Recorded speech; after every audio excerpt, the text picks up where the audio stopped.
So I'm going to talk to you a bit about beauty and disruption. And beauty is power. How many times have I heard that saying? But actually, what is beauty, and who actually really gets to decide its makeup? So like Sarah said, I'm Annabelle Baker, and I have spent quarter of a century inside a beauty company, one which you probably might know, and if you don't, you would recognize the smell. It's all things fragrant. Nice change not to always have that smell on me now. But the beauty industry, for a large part, has been, to be honest, it's outdated. It's been glossy. There's this whole form of perfection that's kind of been driven. And I think today, like the consumers, both myself and perhaps some of you here, are really striving for something like, where is that authenticity? Where's the realness, the raw element of like actually who I am? And how do I actually see that back in the companies of today? Anyone here grew up in the 90s, like me? Some millennials in the room, love that. So we grew up in an era of heroin chic and waif. And Kate Moss, unfortunately, is forever going to be quoted for the horrendous slurs of some that basically saying nothing tastes as good as skinny feels. And that plagued probably many of my generation after that saying, but it wasn't just about our bodies that we were talked about. It was, your hair's not right, your skin's not perfect. And we were kind of told that your skin did have to look a certain way. Well, I didn't get that memo. I had acne. And when I started working for Lush when I was 16 on the King's Road, I basically was in an environment where I didn't have acne. Then one summer, you know, as 16, 17 happens, I did get acne. And as I was working on the shop floor, I had a customer talk to my manager, put them to one side and was like, that girl there, that one over there, she shouldn't be working here. My manager, well, why? She's perfectly fine, she's knowledgeable, she's trained, her skin doesn't look right, not for a cosmetics business, and you should let her go.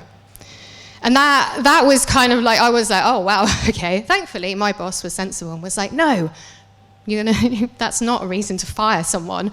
And then juxtaposition that to the end of my journey, where I sadly heard a comment about a week ago from someone who said that the only reason why I got to where I got to within Lush was because I was pretty. And that was easy to do to grow in a big corporation. So I went from being having acne and I should be fired for it, to being too pretty and untalented, which is a very weird process. But however, I would say that my time kind of watching Lush grow, globally, has meant that I've actually been able to see these huge changes that are actually happening in the beauty industry. And I've really felt really passionate about, like, how do you kind of make sure that beauty feels like a space of which you want to be part of? And rather than it being kind of isolating, it gets to be this empowering experience. And historically, the definition of what beauty is has been gatekept by a few. But that actually is changing. And if you kind of look around the world today, you can see it. Fenty Beauty, 2017, basically radically changed how we were going to look at foundation. And they weren't just doing it for a marketing exercise. It was a massive cultural shift of saying, hey, you know what? 6 shades, it's not good enough. You need 40. And actually now, no brand that I know of is sitting there going, I'm going to launch a foundation range. But I can't do it unless I'm doing 40 shades. And in fact, Emily Weiss from Glossier, when she was interviewed on Guy Raz's podcast, said exactly that. That's the impact that some of these brands are having today, and it's really exciting to see it. And then you've also got like up and coming brands like Shake Up, which is a men's grooming brand, which is blending makeup and grooming products for men. You've got Made for More, which is for menopausal women. You've got Eden, which is a skincare brand, kind of really working on melanin-rich skin. Maud and Woo Woo that are working for sexual wellness. And similarly, we're seeing this kind of rise of the anti-perfect movement, which is a relief in my eyes, to be honest. And whether that's brands like Dove or Glossier, we're really seeing this kind of focus on moving away from kind of imperfections. And that didn't start with them. For those of you that might remember, like in 2016, any Alicia Keys fans in the room? Yep, she took that big, bold move of like not wearing makeup, and everyone was like, oh my God, what is she doing? But then Pamela Anderson, a year ago, took that step. And this week, she's been named Glamour Woman of the Year. Andie MacDowell took a step and kind of went away from the hair dye industry and was like, I'm embracing that grey. Lizzo kind of changed how we were going to look at body positivity. And that's kind of what's really kind of exciting to see, that embracement of what's raw, diverse, and a better reflection of basically who we as consumers actually are. Having been a part of Lush as a brand for 26 years, and one that's actually not just selling kind of new product innovations that were fresh and handmade. If you know anything about Lush, you know that they're pretty radical sometimes, trailblazing, from creating shampoo bars and bath bombs 40 years ago to launching 100% post-consumer recycled plastic in 2008. They changed the way animal testing was going to work, not just for end-use products, but removing it from the ingredient stage and checking all of their suppliers and then not working with suppliers when they tested on animals. To all the ethical campaign work that they've done, to coming off social media in 2021. Anyone who doesn't know about that, I've got plenty to talk about that because I was the global brand director for the last 2 years and I had to solve out how to reach consumers when you're not on Meta or TikTok. Terrifying. To the fact that it raised 100 million for charities with consumers, and which is an incredible sum of money. And what I think really the kind of part of being part of Lush was that it was like proudly scrappy, like kind of ever been the underdog, unapologetically bold and committed to having like a kind of really fun and regenerative future in the beauty industry. And I can see that shift of what's happening with basically kind of the power of disruption and brands really focusing on being purpose-led. And that's happening with whether it's Fenty or Glossier or Lush, as I've had an experience of being part of, and help ushering in a new era of inclusivity and self-expression, proving that the old rules don't always have to apply. And then I think what's truly incredible for me, to be honest, and I have spoken about social media in lots of spaces, obviously as part of Lush and the change, but actually is the role now you play in how beauty is changing. And quite frankly, that is not just happening in beauty, it's happening in multiple industries, because for so long, beauty was dictated by beauty brands. Like, what were the standards, what were the ideals?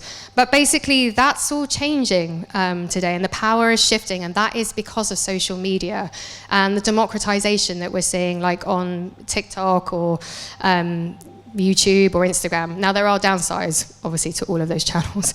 But what is rising is kind of like this move to like new influencers that are not conforming to traditional standards. And in fact, you've got them kind of rejecting them, to be honest, whether it's Lou Northcote, who obviously is an acne sufferer myself, Free the Pimple movement. We haven't followed it, it's worth it.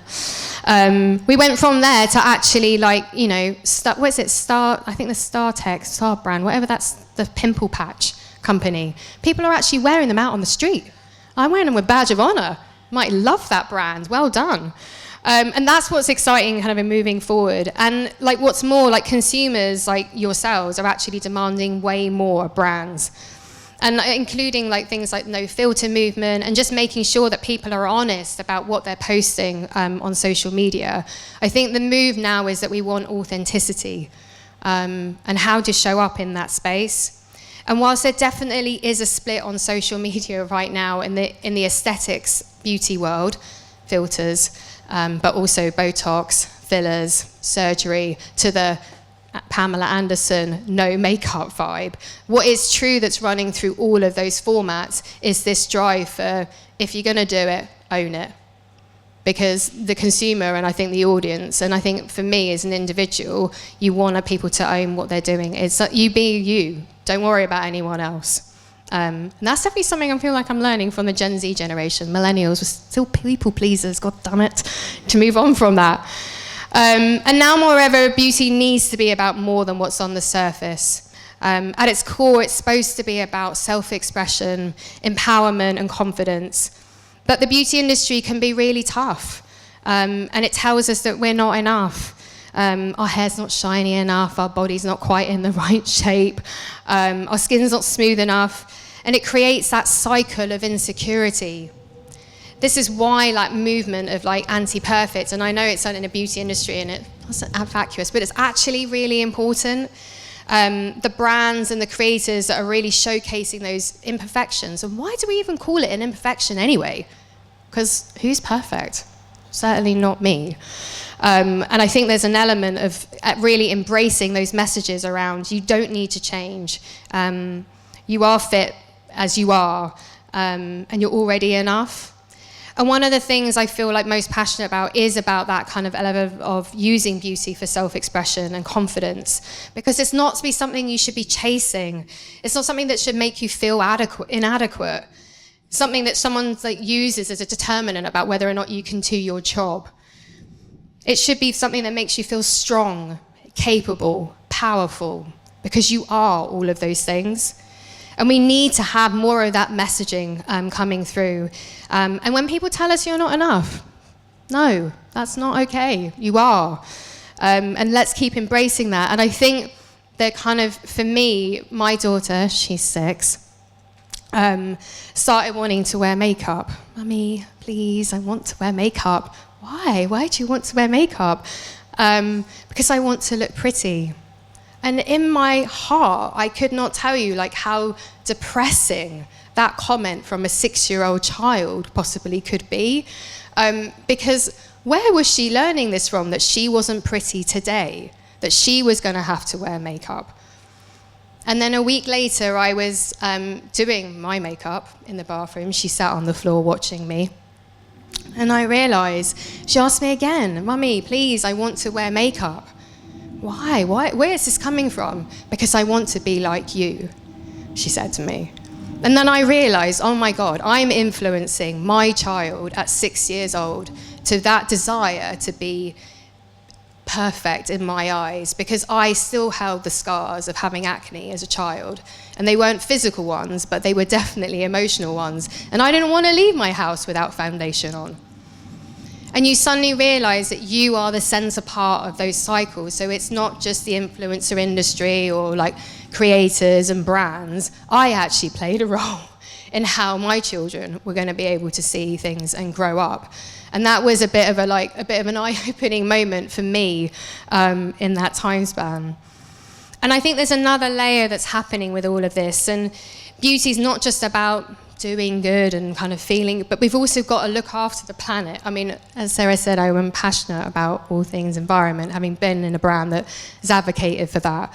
And I think sustainability is not a buzzword. In fact, it's not even enough. To sustain something means to maintain status quo. Well, we've gone past status quo, so we need to move into that field of regeneration. And when I think about the future of beauty, it's not just about what's in the bottle. It's about how it's made, who is it impacting, and its journey that it's been on. And at my time at Lush, I saw the real impact of making those changes when we went to 100% post-consumer recycled plastic, to the birth of what is called the Green Hub. If you're ever down in Poole on the Nuffield estate, go check it out. It's basically where all of the waste streams from manufacturing, shops, everything come back into one hub and it gets sorted. Even the toasters, when they break in the office, they go there, they get fixed, they go back to the office again. The level of detail is incredible. And here's the thing, I feel like we care as consumers, and people want brands to stand for something that's kind of more than that, than what had been in the past. And transparency and ethical production and sustainable choices feel like the future. And there are other brands that have kind of been championing that form of transparency, Ordinary, Inky List, great brands that kind of were making things much more simpler for the consumer to understand what was in their products. And I think this is what's exciting for beauty, that their brands are no longer focused on just the product, they're focused on a purpose, and that we can do better. And I think the future of beauty, in my mind, is where we've got this kind of beauty of inclusivity, where it celebrates diversity in all forms, and where a world beauty is about self-expression and feeling empowered, really, to be your true self. And critically, a world where beauty is more regenerative. We're not there yet, but perhaps we're getting just a tiny bit closer. And as I move now into the world of startups, that's where it gets exciting, because you see it, all these kind of up-and-coming brands kind of changing the way things go in terms of moving into refillable content, that the way that we're building tech and AI into these brands. And I think this is an exciting space to see where it grows. So I guess kind of a little bit of my challenge to you guys sat here is how you can be part of this change. Because I think sometimes individually, especially in the world of which we're in today, we underestimate the impact of you. You, everybody in this room individually has the opportunity to make that change. You don't have to be an influencer. Like I said, if you've got someone in your life, you're probably influencing them without realizing. And we all have that power to disrupt beauty and to disrupt and to break down the barriers and redefine really what it means. Because beauty isn't about fitting into a mold, it's about breaking it and then reshaping it into what you want it to be today. So now you've got a little bit of power. What is it that you want to disrupt next? Thank you very much.